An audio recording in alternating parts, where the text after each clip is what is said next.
Good morning, everybody. Welcome to the Loan Officer Breakfast Club. It's great to be here with you all once again. We're going to have a great day today. We got Owen in the house. How could we not have a great day without, with Owen in the house? All right, we're going to... And he said he's full of lots of wisdom and knowledge this morning. He used a different word for it in the green room, but that's what we're going to say here. Wisdom and knowledge. That's what he's full of this morning, and he's going to lay it out for all of us. Brad Koch, what's going on, man? You got a big smile on your face this morning. You know why? You're having a fabulous day, aren't you? Already having a fabulous day. Brad Atwood's having a fabulous day, I can tell. I can tell that. Wayne Garrison is too. Look at Wayne. He's just like, dude, like, if I was any better, there'd have to be 6 of me. You know what I mean? Yeah, I totally get it, man. Oh, who do we got? Justine David, too. Justine David, how are you? How are you, dear? Of course, Jen Woodland in the house, as always, with her delightful smile. How are you, dear? Well, good morning, everybody. I hope you're doing well. Let's see, what is it? It's May 8th. May 8th, 2025. Man, we are cranking through. You know what I mean, Owen? Like this year is just like kind of like just going, man. It's something else. All right. Well, as we always do, as people pile in, we're going to kind of just go around and just see how people are doing this morning. Let's get the chat lit up too. Let's see, where you guys at? Put it in the chat. Where are you at? What's the temp? We like to know the temperature, that kind of a thing. Oh, and if you're here for the very first time, we'd love to get to meet you and say good morning to you. If you are a first timer too, I might give you a t-shirt. Now, I'm going to do that. And don't lie.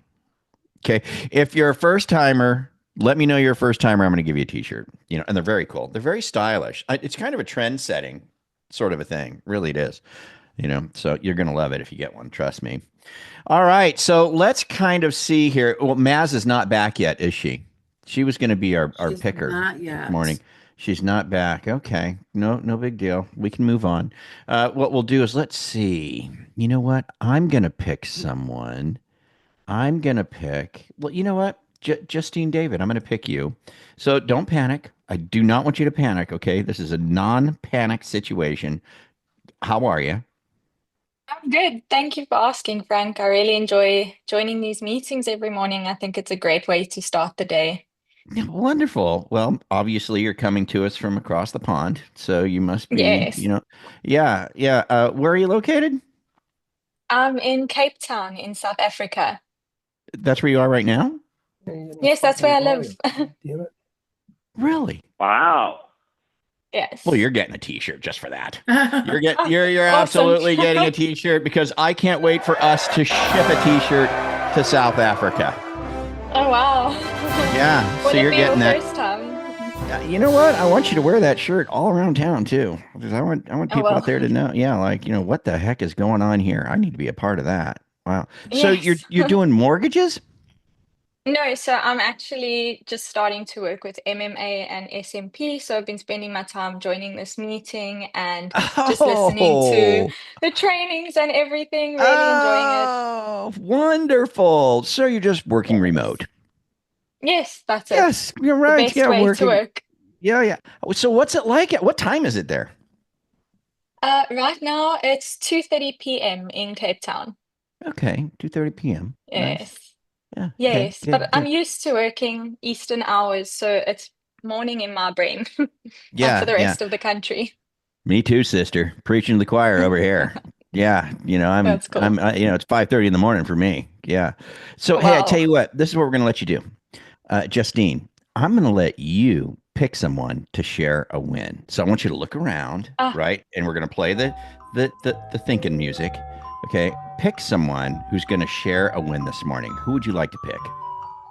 okay, let me go to the next page. Oh, she's going deep, Um, Jen. She's Yeah, I going love deep. it. yeah, Yeah. let me have a look. Yeah. Um, I see Ronald Pero is sitting there. We can pick him. Ronald Perro. I'm here. Yeah, What's up, Justine? Thank you for doing the pick this morning. That was very kind of you're you. welcome. You're Uh, welcome. Ronald, what's going on, man? How you doing? I'm doing good. Yeah, yeah, Yeah, yeah. my big focus right now is that 90-day build up. So I'm meeting my qualified agents. So I did have Hmm. a good meeting yesterday with another qualified agent. I'm up to about 28 now. Really Wonderful, wonderful. appreciate Tell it. How did the meeting go? Like what how did it flow? Tell us about the meeting. Was it it. Zoom? Was it on the phone? Did No, you meet? no, in person. I always do I believe real heavily in the face to face. So we Sure. met at a coffee shop, Yeah. and I always connect well with people that are kind of in my age category, kind of in the Gen Xers or whatever. So Yeah. Mid that's how she was. 70s. When is that? Yeah, Yeah. exactly. just, just kidding, my friend. So anyway, Born yeah. in the So mid 70s. so you met with the so you met with the agent, and then yeah, tell us about it. Give us the So I lowdown. always my big focus is on the first time buyers. So I always cover I have a little flyer made up for down payment assistance and then Mm, for FHA 203K and then a mm, bank statement program. And mm, from there the meeting always goes into specifics about that. And so mm, she kind of told me a couple of horror stories about times where she did not get to choose the lender and mm, things kind of blew up at the last second. And I said, yeah, you have to really always pre-under or kind of think of like an underwriter when it comes to your income and make sure you tell the underwriter a good story and sort of things like that. And mm, so mm. I always know it's a good meeting because I tell people when we schedule to expect it to be about 10 or 15 minutes. But if this one extended to about 30 minutes, and usually that's a good sign because we have a, And 30 minutes is a good amount of time too, right? It's yeah. not too long, not too short. It's perfect, right? So, cool. So, how did you leave off with it? What was the see you later? Was it? Can I stay in touch with you? Can I follow up with you? What'd you say there? Well, there's always like she's always like, I'll definitely refer people to you. But after I have the face-to-face meeting, I took a page out of the old Keller Williams Millionaire Real Estate. I do what's Okay. called an 8x8.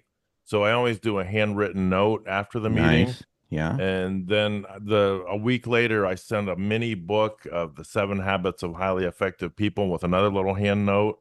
And then I Nice. call and follow up with them after that. And then I have another letter opener I send after that. And then I try to So, send them a specific loan product. So just got ya. basically really make that connection really strong. So basically bribing them, which is always a good. Yeah, excellent work, man. The bribe. The bribe is great. Yeah. No, dude, that is killer. Great stuff, man. Excellent. So yeah, now it's just the continued follow-up. Are you with Yeah. us at Mortgage Marketing Animals yet? To I am not actually there. I'm dive a into member the of 12-week follow-up? the CRM, but I'm not a member Of the of animals. Animal. So in animals, just so you know, as a pitch to you to consider it, is this is the critical point, the follow up, right? Yeah. This is the meat and potatoes, right? So there's two Yeah. things to know here. Number one is keep in mind, Carl has always said this, and this is just the numbers, right? We're going to only about 16% of them are really going to convert over and start giving us business, right? So it is a Yeah. numbers game. It's a numbers game. 84% of them won't, right? So if you go the distance with this agent and you don't get something, just remember, right? Only 16%, and I'm shooting for that 16%. So don't be Yeah. disheartened, don't be down, don't be any of that. You did the job. You worked the system. You're doing the process. That's all you can do, right? But what I Yeah. would tell you too is that in the marketing animals, Jen, help me on this. We've got a really detailed 12-week Oh, follow-up. follow up? Oh, yeah. Yeah, like and you're already doing it. Like you're sending the book, you're sending the letter, so, and it includes things like that. And it's for Mhm. an actual 12-week follow-up plan that is outstanding, built on experience from a lot of people that it helps get to that 16% a lot quicker. You know what I Yeah. mean? Yeah. And maybe even get more than 16%. Because the follow-up is the clutch part, but you know that. How long you been in the business? I actually started in 2001, believe it or not, but I was not active. I became a loan signing agent or mobile notary in 2011. Yeah. That was a really good deal until about mid 2022.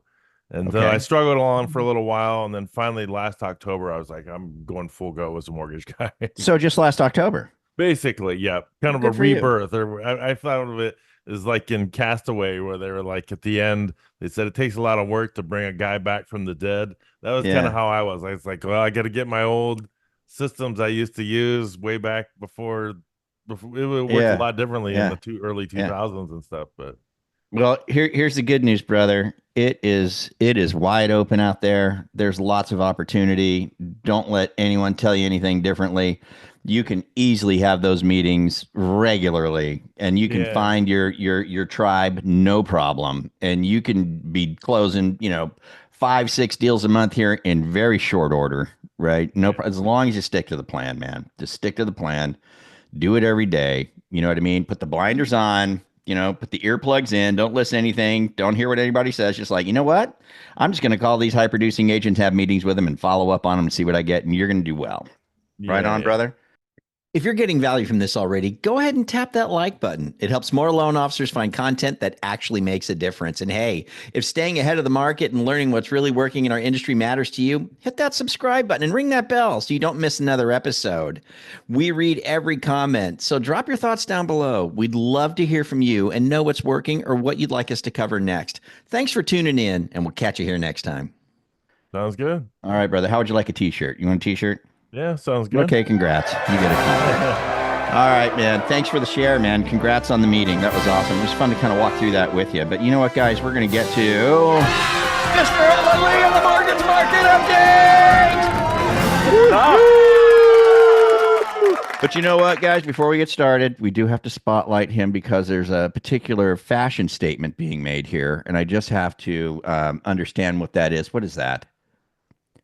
Is that the official tie of the Detroit Tigers? Okay. Owner of the best record in the American League. Wow. Putting it out there. There you Putting go. it out there. All right. It'd So be a good summer. if you have any thoughts on sports or the Tigers or what Owen is wearing, please put it in the chat. We'd love to. We'd love to hear about it. Nobody needs to chat about what I'm wearing. Goodness gracious. We got way better things to do. Ronald, that's great stuff you shared. I haven't thought about that quote from Castaway in a long time. It takes a lot of work to bring a man back from the dead. Good for you. Good for you. And I echo what Frank said. It's wide open out there. There are a lot of people that are not doing the work. And if you do the work, like the 368 people on this call this morning, fantastic. Fantastic. So, all right. So yesterday was Federal Reserve Day. And that's always a big day. They meet about 9 times a year, every 5 to 7 weeks. And they met again yesterday, and we learned not too much, quite frankly. It was the kind of meeting that investors really like, to be totally frank. They like calm. Investors like certainty, and that's really what they got yesterday. If you look at the slides, we got a couple of slides, and then we're going to take a look at the Fed statement today and talk about what this means for interest rates. So this is the last 3 days, okay? And it's zoomed in, so these look like big moves, but they're really not. All these moves are really within, about 20 to 25 basis point range.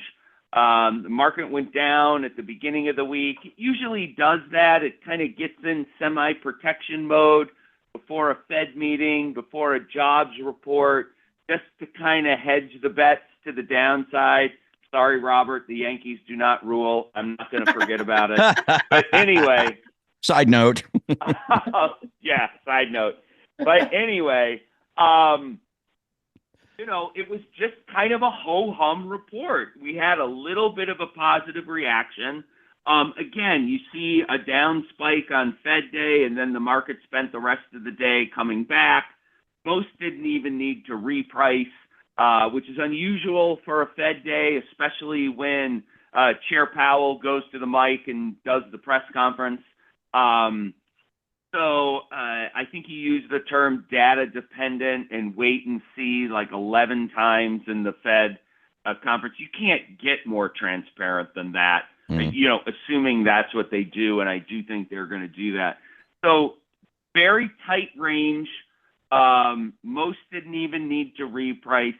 And he did exactly, meaning Chair Powell, did exactly what he said he was going to do in the meeting or in the congressional testimony 2 to 3 weeks ago.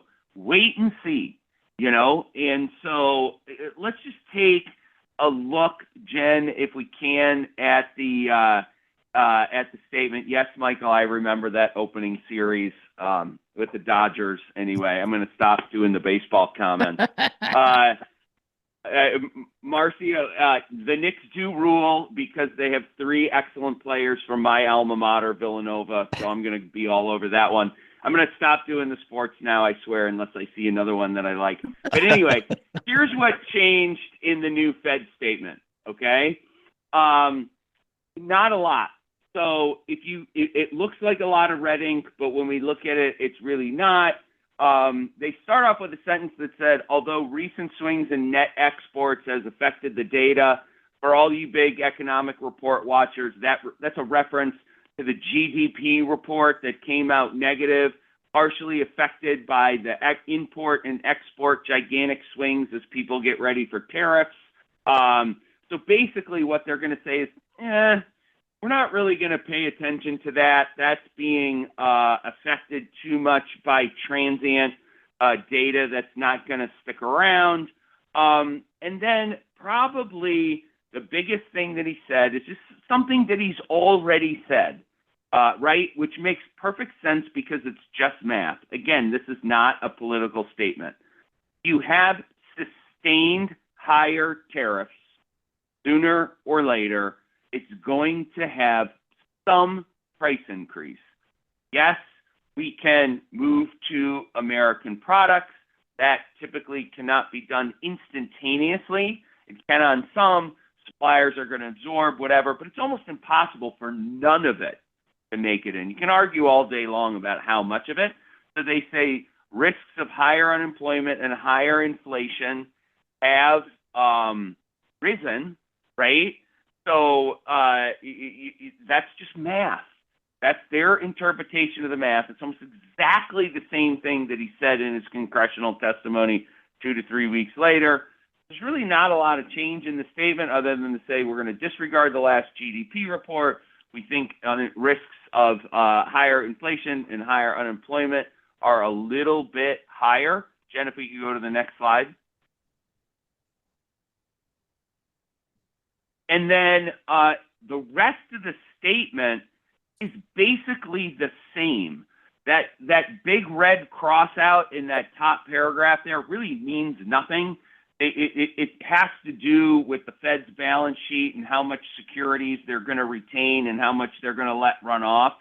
So that was just a one-time adjustment. First time they adjusted that policy in over a year. So they just crossed that out. Hey, we already told you about this, so we're not going to tell you about it again. And then it's pretty much exactly the same as the last statement. And then they all voted in unison. So you've got a united Fed.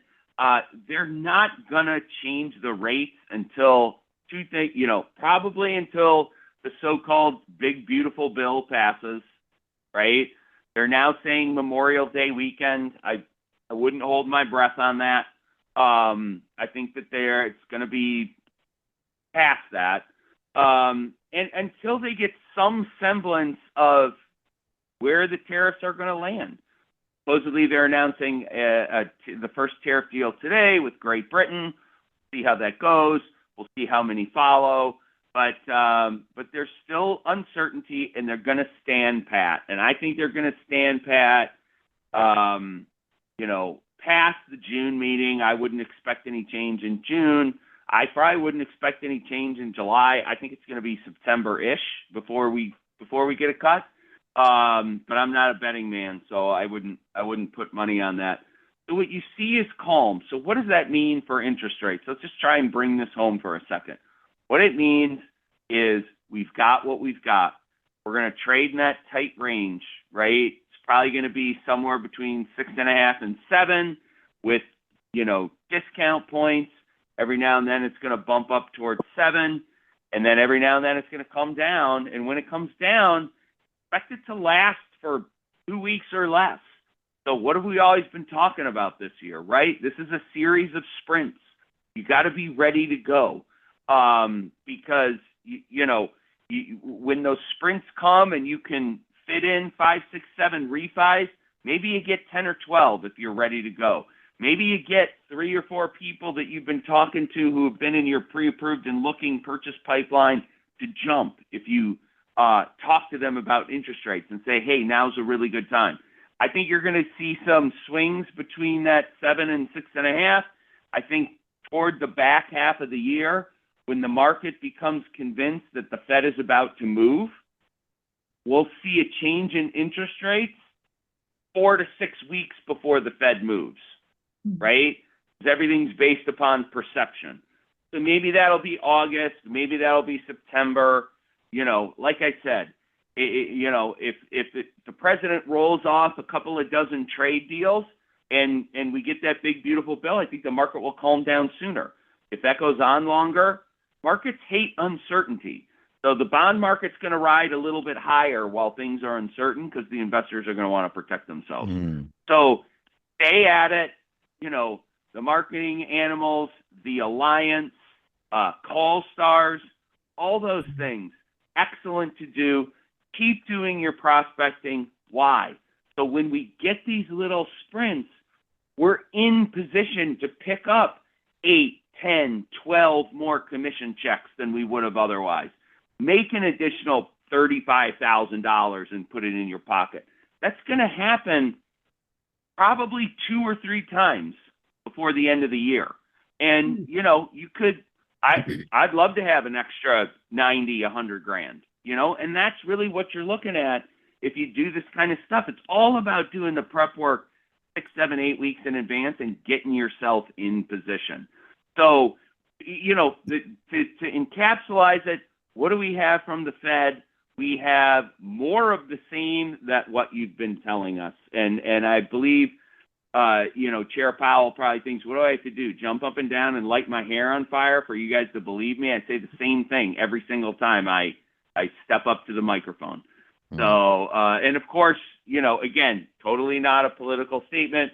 You know, President Trump let his upsetness be known that interest rates were not cut. Who knows what kind of chess game is going on there? Because I think when he does that, it actually makes it harder for the Fed to cut interest rates because they have to prove their independence, you know, to the investors. So I don't know if somebody's playing 4D chess there. I can't figure it out. And I watch a lot of business news on TV and read a ton. So we'll see.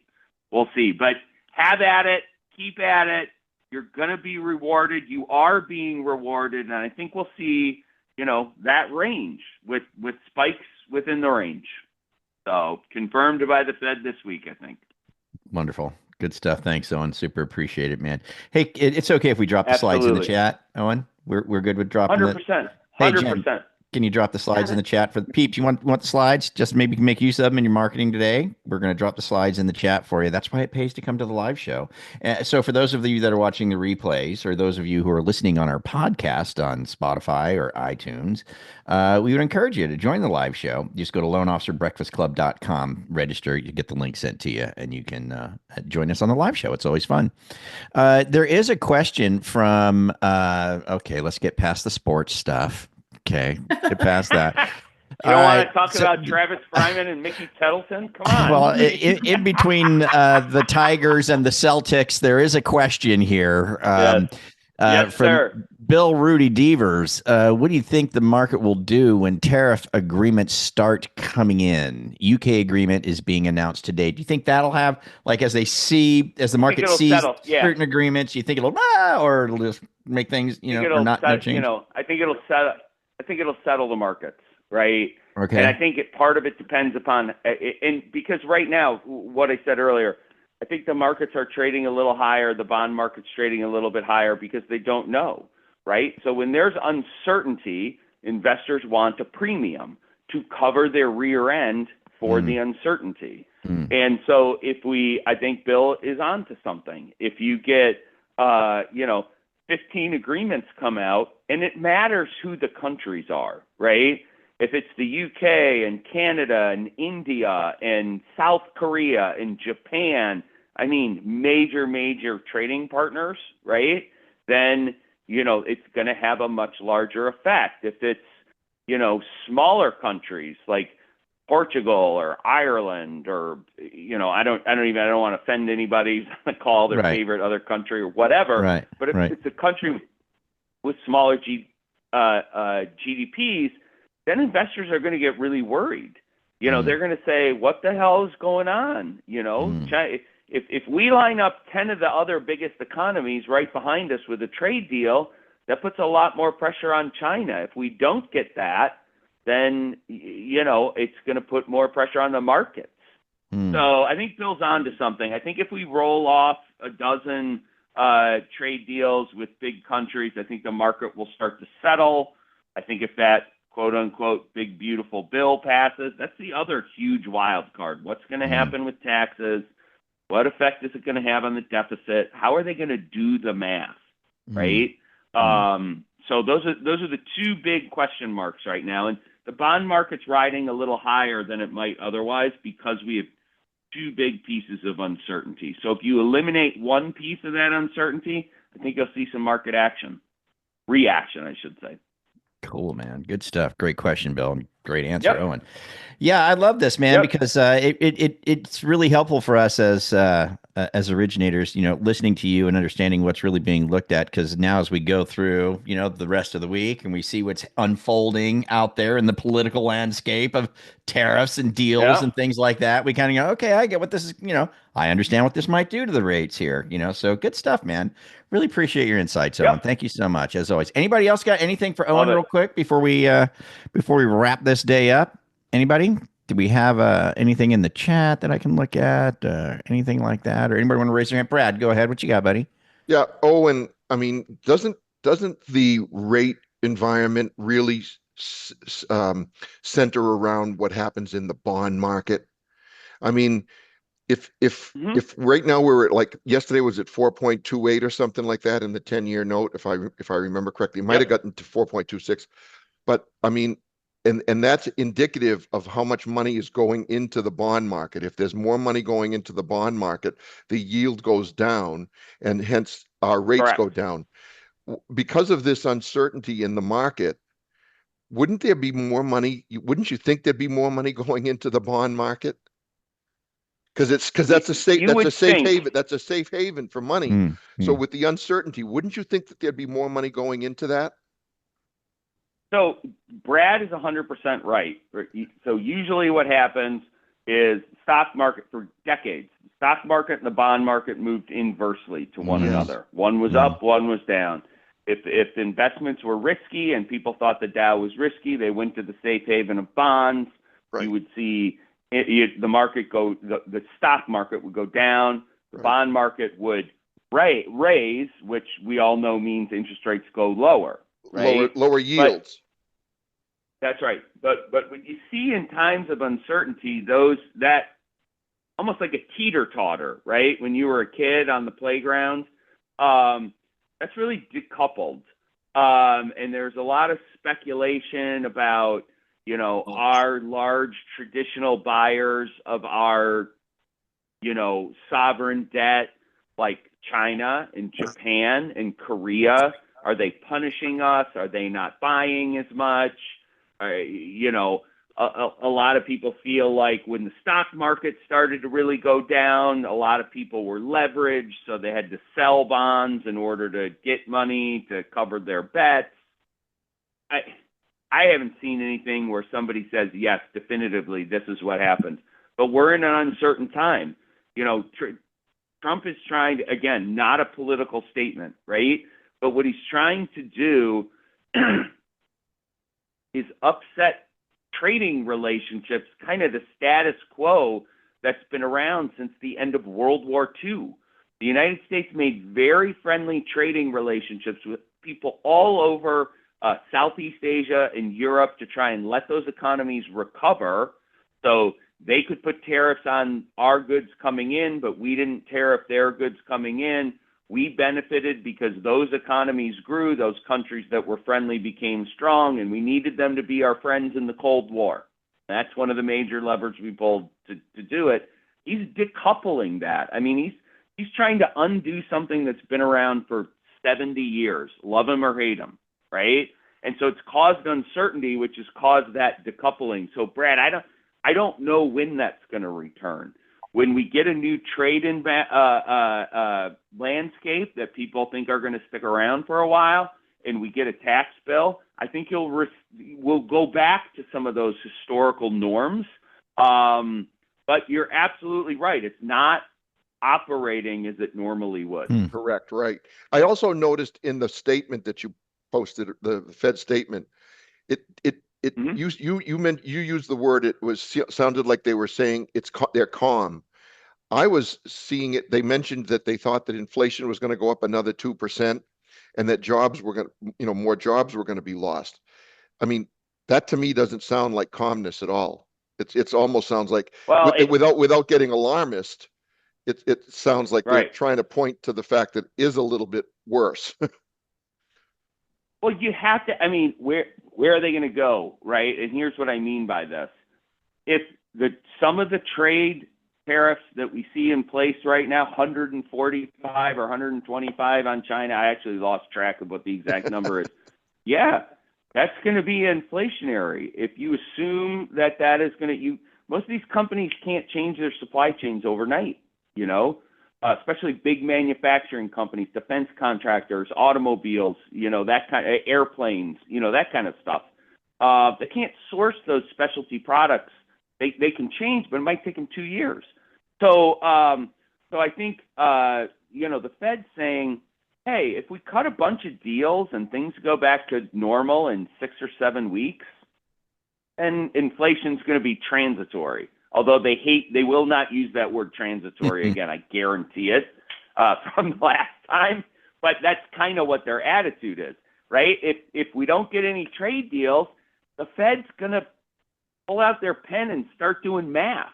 And the math is and they're worried about it. Yeah, 100% they're worried about it. But will their change in rates, which we all kind of hope anyway, that's not necessarily going to change our market. Oh, if it goes the other way and inflation goes up and the Fed starts raising rates, it'll change our market. I think so. You mean if the Fed raises rates, that'll change our market. But if they just lower rates another quarter of a point or something, that's not necessarily going to change our rates. I don't think a single quarter point change is going to change Correct. Our rates. Right. I think Okay. if the bond market folks see the Fed moving, 2, 3, 4, 5, 25 basis point change, maybe throw a 50 in there. Yeah, we'll definitely get lower. We'll get down near 6, right? But I don't know that a sustained change is coming. Usually recessions are good for the housing market. Usually in the recession, housing is the first one in the pool and the first one out. And since we're roughly 1/5 of the U.S. economy, that leads the economy out of the recession. But we'll see, right? We're seeing something going on that we haven't seen in 70 years. So again, that's why I say keep prospecting, keep after your clients, keep doing all your stuff. Collect a dozen extra commission checks when we get these little bounces. Because anybody who says they know what's going to happen, they don't know. They don't know. I don't get it. Too many variables. So. Good stuff. Thanks for the input, Brad. That was great. Thank you, Owen. Yep. All right. Well, guys, Owen, thanks so much again. Did we get the slides in there, Jen? I can't remember. We did. Yeah. They're in there. Okay. Do you guys everybody got the slides? Need them again? Anybody want to just drop it one more time, Jen, just to be safe as we play out. Owen Lee, always a pleasure, my friend. Thank you so much, man. We are truly blessed and honored to have you here weekly, man. It's just so great. Love man. it. Really love my Thursday mornings.